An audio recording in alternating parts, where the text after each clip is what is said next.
अस्सलाम वालेकुम वरहमतुल्लाहि वबरकातुहू। जी, जब ज़िलहज्जा का चाँद नजर आ जाए तो उसके बाद बाल नाखून वगैरह नहीं काटे जाएंगे। उससे पहले पहले चाहिए कि काट लें, एक दिन पहले काट लिए जाएं ताकि फिर आप सुकून के साथ अपने 10 दिन गुजार सकें। और ये भी है कि ये हुक्म उनके लिए है जो हज नहीं कर रहे, सिर्फ और सिर्फ कुर्बानी कर रहे हैं, हाजियों के लिए और हुक्म है। जब कुर्बानी हो जाए तो उसके बाद बाल नाखून वगैरह काटे जाते हैं। और ये हुक्म उस शख्स के लिए है जिसने कुर्बानी करनी है, जो घर का सरबराह होता है, जो कुर्बानी करता है, सबकी तरफ से करता है, तो उसके लिए तो वाजिब है। और चाहिए कि घर वाले भी नाखून बाल वगैरह ना काटें, क्योंकि जब घर का सरबराह कुर्बानी करता है तो अपनी तरफ से और घर वालों की तरफ से करता है, तो सब के लिए वाजिब हो जाता है कि बाल नाखून वगैरह ना काटें।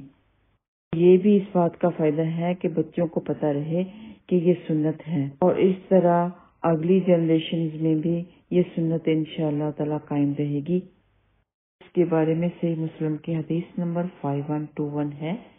मुआज अम्बरी रजी अल्लाह तआला अन्हु ने कहा, हमें मोहम्मद बिन उमरू लेसी ने उमर बिन मुस्लिम बिन अमारा बिन अलीमा लेसी ने हदीस बयान की। कहा, मैंने सईद बिन मुसैब को ये कहते हुए सुना, मैंने नबी पाक सल्लल्लाहु अलैहि वसल्लम की ज़ौजाए मोहतरमा हजरत उम्मे सलमा रजी अल्लाह तआला अन्हा से सुना।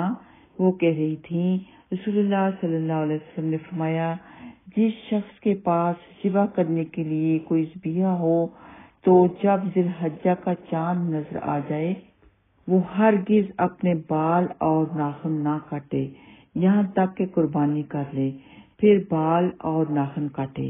तो यहाँ हरगिज का लफ्ज फरमाया है, ताकीद की है। अल्लाह ताला हम सबको हर सुन्नत पर अमल करने वाले बनाए, और खास करके स्पेशली तौर पे उन सुन्नतों पर जिन सुन्नतों में ताकीद फरमाई गई है। ये ताकीदी हुक्म है कि बाल नाखून वगैरह नहीं काटे जाएंगे।